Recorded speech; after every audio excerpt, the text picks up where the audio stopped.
right, guys, so we have some really, really huge news that just came out. This is super important. Israel launched a large-scale West Bank raid as ministers are calling for a Gaza-style operation in the West Bank. All right, let me walk you through it. Here's what they say. Israel's military carried out raids and airstrikes in multiple parts of the occupied West Bank early Wednesday, killing at least 10 Palestinians in an offensive Israel says is its most expansive in years.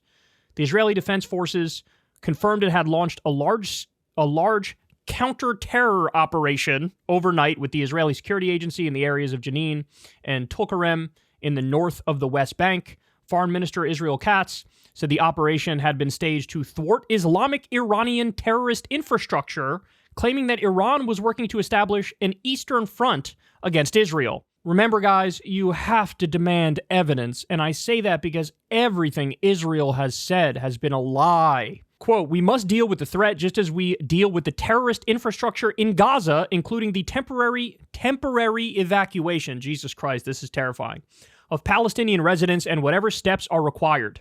This is a war for all terms and purposes, and we must win it.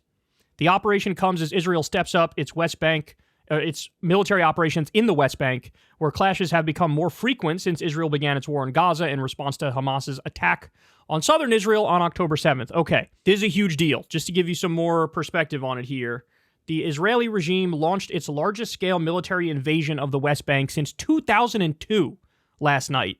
The invasions are predominantly focused on the areas around Jenin and Tulkarem, but it is clear that this is a prelude to something much bigger.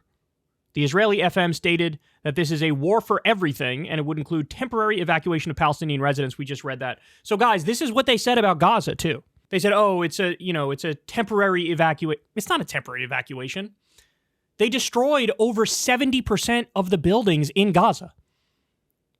There is no Gaza to go back to. It would take decades and decades to rebuild. Breaking. New Human Rights Watch report details Israel's cruel detention and abuse of Palestinian healthcare workers. A paramedic says he was brought to a large building, like a warehouse, where detainees in diapers were suspended from the ceiling by chains attached to their metal handcuffs. So yet again, more evidence of Israeli concentration camps and torture camps. Ryan Grimm says here, the IDF hours ago launched a massive raid aimed at resistance groups in the West Bank and will no doubt be filling up more detention centers as a result. Human rights groups say there is very little effort made to determine innocence before torture begins. By the way, even if you determine guilt, torture is still illegal. You can't, even if you have a fucking serial killer, you're not allowed to arrest them and then torture them. Like, this is obvious, right? But the point is, they don't care if they're torturing Hamas militants or if they're torturing innocent people. To them, hey, you're all guilty. All right, so let me give you some more on this. Friend of the show, Omar Badr, went on Al Jazeera and talked about this. Here we go. What do you make of this military operation? Yeah, I think the context of it is worth noting, which is the fact that Israel has been intending to annex and ethnically cleanse huge parts of the West Bank for a very, very long time. And in fact, has been actively doing that in slow motion. And I think that they saw an opportunity, given that the world is distracted by the horror that Israel is unleashing on Gaza, to kind of escalate in the West Bank. And so what we've seen over the past several months is more than 650 Palestinians being killed by Israeli soldiers and settlers throughout the West Bank. In any other context, this would be a crisis that everybody would be talking about. In the West Bank, 650 Palestinians killed by the IDF and by the illegal settlers. 650 Palestinians killed. That's an astronomical number. By the way, this is the main point I need you to understand. This proves all of the talk of, bro, Israel's just defending themselves. They have a right to defend themselves. The West Bank had nothing to do with October 7th. Literally nothing. Nothing at all. There is no Hamas in the West Bank. No, Israel has wanted to ethnically cleanse both Gaza and the West Bank forever. And now they view it as an opportunity to do it. But in this circumstance, guys, there's not even a stretch of an argument of self-defense. No, because West Bank had nothing to do. It's run by the Palestinian Authority, not Hamas. They're enemies of Hamas. It's got nothing to do with October 7th. Guys, it is an ironclad fact of reality at this point. Israel is the aggressor. Full stop. Also, remember, they just attacked the leader of Hamas's political wing that was negotiating for a ceasefire. They assassinated him in Tehran, Iran. They assassinated a Hezbollah leader in Beirut, Lebanon.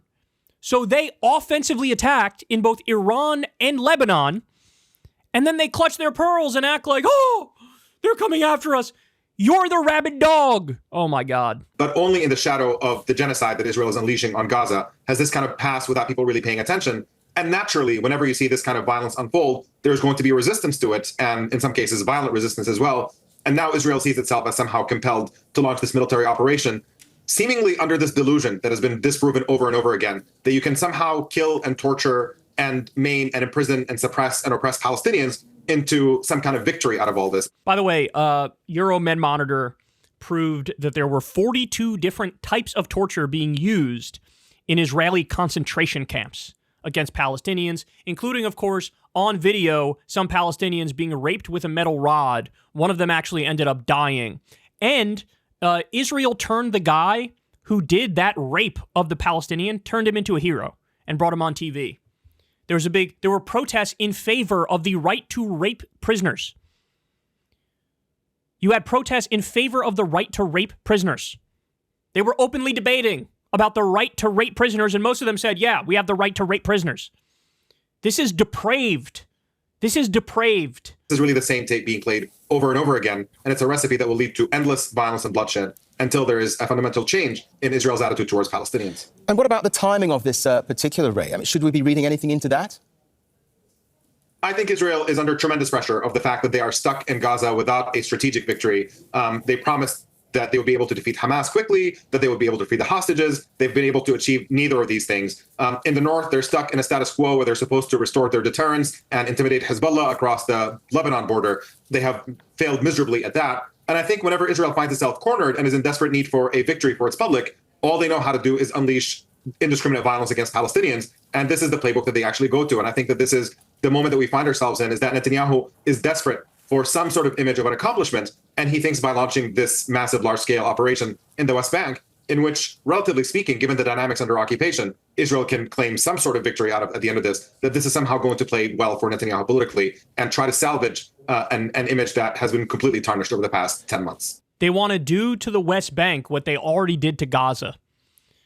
Destroyed over 70% of the buildings, killed massive numbers of civilians and women and children, attacked schools and hospitals and UN buildings and UN workers. So look at this, guys. Omar points out, as Israel's actions become more and more blatantly indefensible, AIPAC has to spend more and more money buying politicians and making them support Israel's horrors with U.S. taxpayer dollars. And he's quote tweeting this sludge piece. Breaking, AIPAC has officially surpassed the $100 million spending mark on 2024 U.S. elections. Let me ask you guys something. Do you think AIPAC is spending that money because they want to change American politicians' opinion on abortion? Or gay rights?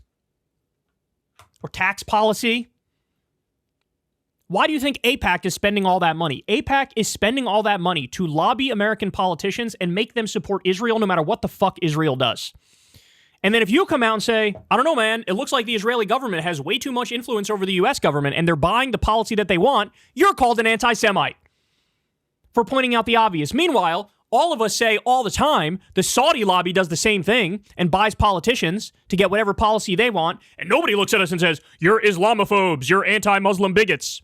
Nobody says that. But when you say it about Israel, all of a sudden you're an anti-Semite. No, we're not buying your bullshit anymore.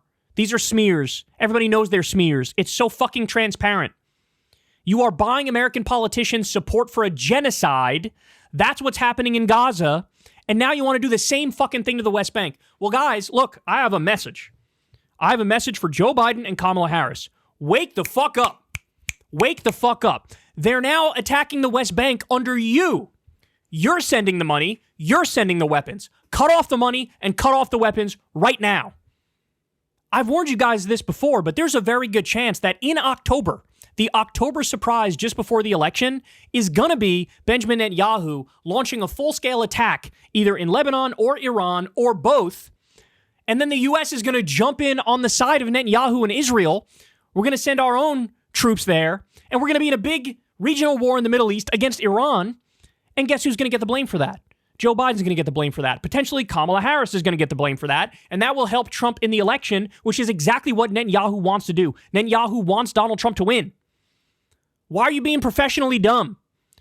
Not only am I telling you the morally correct thing and the ethically correct thing to do, I'm also telling you from a raw political calculation perspective, this is what you have to do. It's not a choice. You have to do it.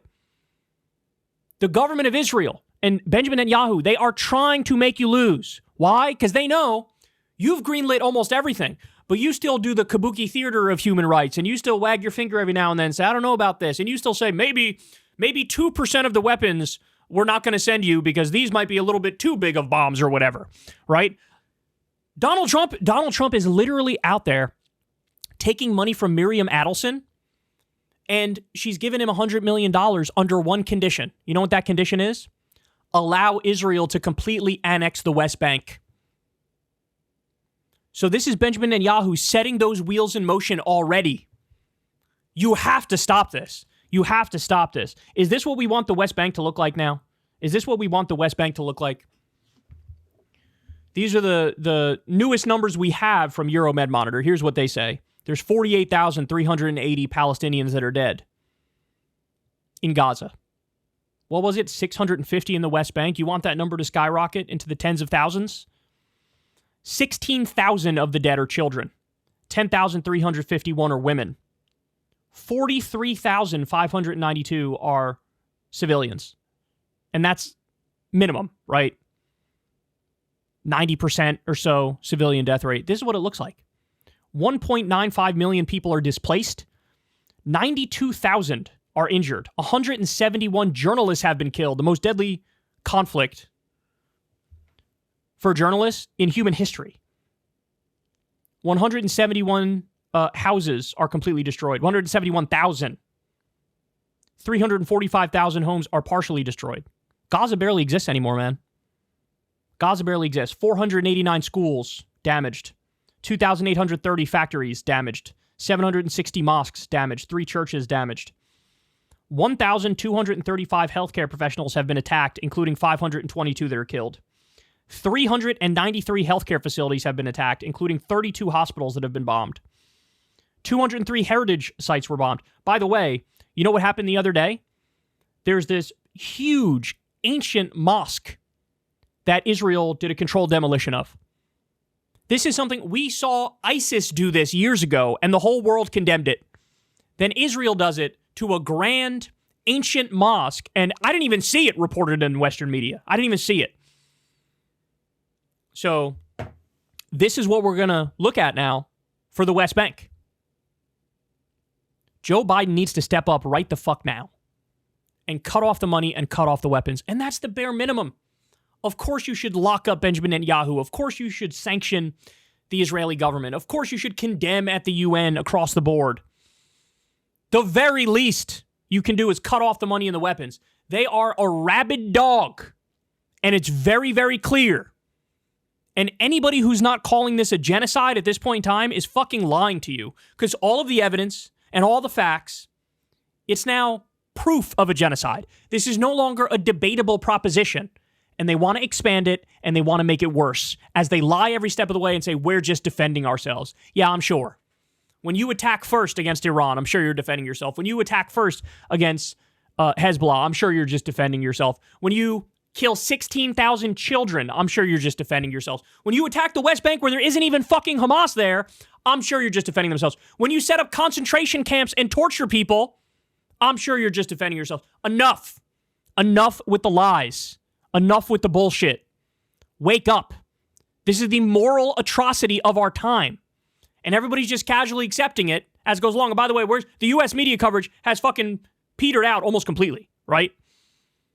Spotlight on this. This is as important as it gets. And Netanyahu is playing the Democrats for a fool because he knows if I get Trump and the Republicans, there will literally be no breaks at all. And I could even quadruple my efforts on this front to totally wipe out the area, reclaim the land, ethnically cleanse it, murder whoever gets in the way. He knows that, and he's bringing that about, and the Democrats are doing dick about it. They're casually going along with what AIPAC wants and what Netanyahu wants as they get played for a fucking fool and they sit there with blood on their hands. All right, guys, that's the show. All right, love y'all. Everybody, you know the drill. Click like, click subscribe, all that fun stuff. Click that bell icon so you get a notification every time a video drops. Thank you to everybody who supports this show on Patreon. If you'd like to help out, that link's below, or you could tip with the thanks button on YouTube. Remember, I don't talk to advertisers, so you guys really help fund this show from the ground up. I will see all you tomorrow. Everybody have a great rest of your day. Hey, y'all, do me a favor and like and subscribe. It helps out big time in the algorithm. Click the bell as well for notifications when videos drop, and watch that video on screen right now. You know you want to.